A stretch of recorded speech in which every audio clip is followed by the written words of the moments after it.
नमस्कार दोस्तों, आज की इस वीडियो में हम सबसे सुप्रसिद्ध धाम नैमिषारण्य की बात करने वाले हैं, जिसको नैमिष या नीमसार के नाम से भी जाना जाता है। अगर आप भी इस पवित्र धाम तक आना चाहते हैं तो हम बताएंगे कि आप यहाँ तक कैसे आ सकते हैं। यहाँ पे आने के बाद में अगर आप रुकना चाहते हैं तो कहाँ पे रुकेंगे, अगर आप हर एक मंदिर का दर्शन करना चाहते हैं तो वो भी बताएंगे कि आपको सबसे पहले कहाँ पे आना है, किस मंदिर का आपको दर्शन करना है। नैमिष धाम उत्तर प्रदेश के जिला सीतापुर में पड़ता है, जो कि सीतापुर से 35 किलोमीटर और लखनऊ से 90 किलोमीटर दूर पड़ता है। आप कहीं से भी आ रहे हैं, सबसे पहले आपको सीतापुर आना होगा। अगर आप ट्रेन से आना चाहते हैं तो सीतापुर तक आप ट्रेन से आ सकते हैं या फिर आप बाई बस भी आ सकते हैं। सीतापुर आने के बाद में आपको ई रिक्शा मिल जाएगा, बस की भी सुविधा उपलब्ध है। 35 किलोमीटर दूर आपको नैमिषारण्य धाम तक आपको आना होता है। जो भी भक्त नैमिषारण्य तक आता है, सबसे पहले वह इस चक्र में स्नान करके सबसे पहले माँ ललिता देवी के दर्शन करता है। उसके बाद वह हनुमानगढ़ी दर्शन करने के लिए जाता है। ऐसी मान्यता है कि यहाँ पर माता सती का हृदय गिरा था और ये 108 शक्ति पीठों में से एक माना जाता है। मान्यता है कि यहाँ कलयुग का कभी प्रभाव नहीं पड़ा। गोमती नदी के किनारे स्थित इस तीर्थ स्थल का उल्लेख हिंदू ग्रंथों में भी मिलता है। कहा जाता है कि यहाँ नहीं जाने से 4 धाम की यात्रा अधूरी रह जाती है। यहाँ भगवान राम ने अश्वमेध यज्ञ किया था। यहाँ महापुराण लिखे गए और यहीं पर पहली बार सत्यनारायण की कथा भी की गई थी। यहाँ ऋषि वेद व्यास ने वेद पुराणों का उपदेश भी दिया था। नैमिषारण्य जाने के लिए सितंबर से मार्च का समय सबसे उत्तम और अच्छा माना जाता है।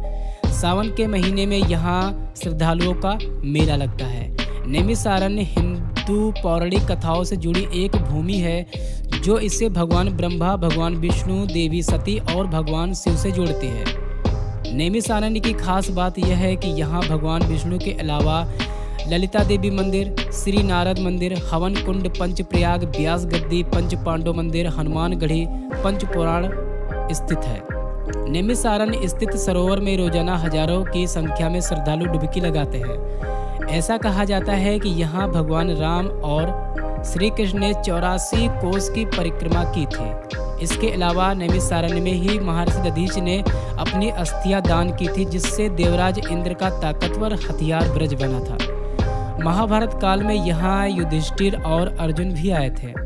कहा जाता है कि नैमिषारण्य वो स्थान है जहाँ पर ऋषि दधीच ने लोक कल्याण के लिए अपने वैरी देवराज इंद्र को अपनी अस्थियां दान की थी।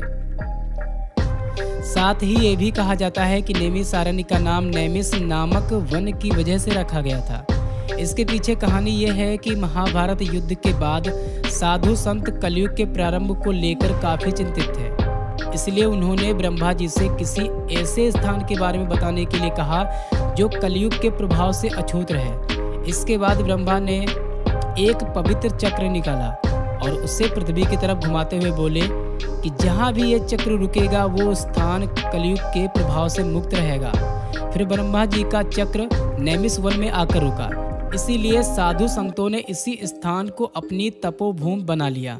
कहा यह भी जाता है कि ब्रह्मा जी ने खुद भी इस स्थान को ध्यान योग के लिए सबसे उत्तम बताया था, जिसके बाद प्राचीन काल में करीब 88,000 ऋषि मुनियों ने इस स्थान पर तप किया था। इसके अलावा रामायण में भी उल्लेख है कि इसी स्थान पर भगवान श्री राम ने अश्वमेध यज्ञ किया था और महर्षि वाल्मीकि लवकुश भी उनका मिलन इसी स्थान पर हुआ था।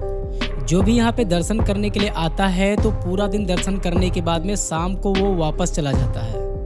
अगर कोई भी यात्री यहाँ पे रुकना चाहता है तो यहाँ पे बहुत सारे आश्रम बने हुए हैं, जिनका चार्ज 300 से लेकर के 500 और कम से कम आपको 1000 रुपये का चार्ज 1 नाइट का आपको देना होता है। श्री चक्र तीर्थ कुंड में स्नान करने के बाद में सबसे पहले आपको आना होता है माँ ललिता देवी मंदिर दर्शन करने के लिए। सामने आपको दुकानें मिल जाएंगी, जैसे कि यहाँ पे आप देख सकते हैं, हर तरफ आपको दुकानें मिल जाएंगी। यहाँ पे आपको अपने श्रद्धा के अनुसार यहाँ पे आपको प्रसाद लेना होगा। उसके बाद में आपको आगे बढ़ना होगा श्री माँ ललिता देवी दर्शन करने के लिए। आगे आप जाओगे तो यहाँ पे आपको भव्य मंदिर देखने के लिए मिल जाएगा। ऐसा कहा जाता है कि यहाँ पे माता सती का हृदय गिरा था, इसलिए ये मंदिर श्री माँ ललिता देवी के नाम से भी जाना जाता है।